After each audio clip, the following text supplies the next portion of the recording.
What's up everyone, welcome to another episode of the Chalking Fitness Update Show. We've just had an exciting weekend involving the teams and their quarterfinals of the CrossFit Games season.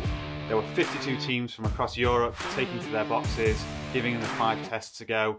And of the 14 eligible teams from the UK, 12 of those took to the leaderboard. We also had Team Isle of Man from CrossFit Isle of Man, and we also had C2F from Chapter 2 Fitness over in Dublin on the leaderboard as well. So let's take a look at how the weekend went, how the leaderboard evolved, and more importantly, who finished in the top 40 and earned a ticket to the CrossFit Games semi-finals.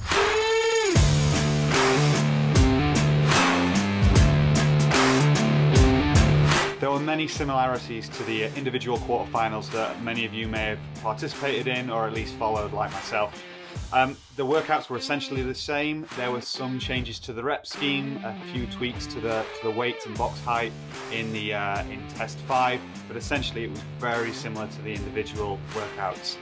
We also saw the time constraints that we saw for the individual quarterfinals, where test 1 and 2 had to be submitted by 8 PM on Friday, test 3 and 4 by 8 PM on Saturday, and then test 5 by 8 PM on Sunday. There were many people who were doing these workouts, slightly different format for a second time if they'd taken part in the individual quarterfinals, but there were actually some semi-finalists who were taking part on part of teams.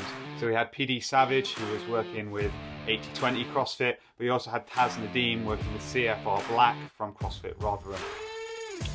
What we saw was that, as with the individuals, most people hit test 4, which was the 4RM front squat with fresh legs on Friday or potentially even Thursday night. But by Friday evening, they needed to have submitted test 1 and test 2. So how did the leaderboard look? 80/20 CrossFit had 2 top 10 finishes for test 1 and test 2 and was sitting in 5th after day 1. Motion weren't too far behind them, sitting in 9th. And AOD Fitness were proving very consistent with 2 12ths, which put them in 12th on the leaderboard after day 1. If teams had done their 4RM front squat on Friday, then day 2 technically only needed them to do test 3, which was the wall balls and rowing. And so what we actually saw is that teams did that, but they might actually also kind of get team test 5 done as well. When we look at what the leaderboard looked like at the end of play on day 2, so they then submitted test 3 and 4, we saw that the top 3 remained unchanged, but Motion and AOD Fitness had flipped positions. TAP had an event win in test 4, the 4RM front squat, and had managed to jump up a number of places. Big shout out to Dauntless Fitness and CrossFit Hull and Humber, who after a slow start on the Friday, down in the 40s, they'd had amazing finishes and both jumped up to 26th for Dauntless and 29th for CrossFit Hull and Humber. So really good jump up the leaderboard for them by the end of day 2.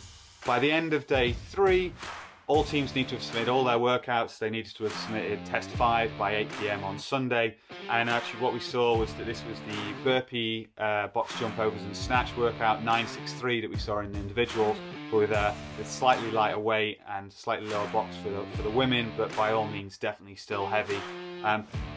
As the results came in, we saw that CrossFit Hull and Humber had another top 10 finish, similar to what they'd had in test 4, and that jumped them right up into the top 20. So awesome performance, way to kind of pull it out of the bag throughout the weekend.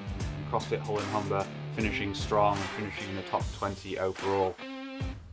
So the more exciting thing though is that every team from the UK, the 12 teams from the UK, were able to finish in the top 40, which means they all qualify for semi-finals. There are obviously video reviews to take place, and they've been taking place for the last few days, but the way the leaderboard looks right now is we've got 80/20 CrossFit sitting in 7th, Motion in 9th, AOD Fitness are then just below them in 10th, Team TAP, the athlete program, are down in 14th, then we've got CrossFit Hull and Humber finishing strong, finished in 17th overall, Team Boundary from Boundary CrossFit over in Northern Ireland, they're in 23rd, joint with Dauntless Fitness, CrossFit Bladen. Then we've got CrossFit Watford, amazing performance from them, finishing 29th overall. CrossFit Witham in 31st.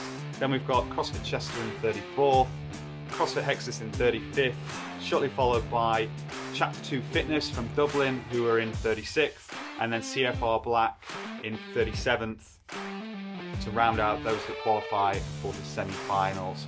Commiserations to Team Isle of Man, who had a real good run of it, finished just outside the top 40 in 43rd at present.